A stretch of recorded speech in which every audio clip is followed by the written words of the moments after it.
Deuteronomy 24. Suppose a man marries a woman and consummates the marriage but later finds her displeasing because he has found her offensive in some respect. He writes her a divorce document, gives it to her, and sends her away from his house. She leaves his house, goes and becomes another man's wife.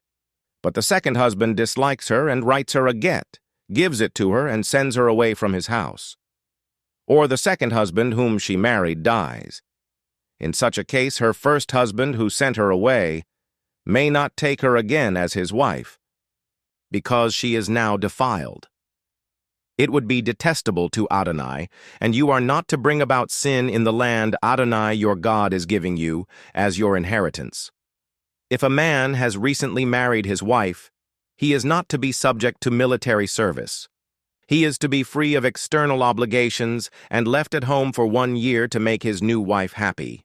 No one may take a mill or even an upper millstone as collateral for a loan, because that would be taking as collateral the debtor's very means of sustenance. If a man kidnaps any of his brothers, fellow members of the community of Israel, and makes him his slave or sells him, that kidnapper must die. In this way, you will put an end to such wickedness among you. When there is an outbreak of Zara'at, be careful to observe and do just what the Kohanim, who are Levi'im, teach you. Take care to do as I ordered them. Remember what Adonai, your God, did to Miriam on the road after you left Egypt. When you make any kind of loan to your neighbor, you are not to enter his house to take his collateral. You must stand outside, and the borrower will bring the collateral outside to you. If he is poor, you are not to go to bed with what he gave as collateral in your possession. Rather, you must restore the pledged item at sunset. Then he will go to sleep wearing his garment and bless you. This will be an upright deed of yours before Adonai your God. You are not to exploit a hired worker who is poor and needy, whether one of your brothers or a foreigner living in your land in your town. You are to pay him his wages the day he earns them before sunset, for he is poor and looks forward to being paid. Otherwise he will cry out against you to Adonai, and it will be your sin. Fathers are not to be executed for the children, nor are children to be executed for the fathers. Every person will be executed for his own sin.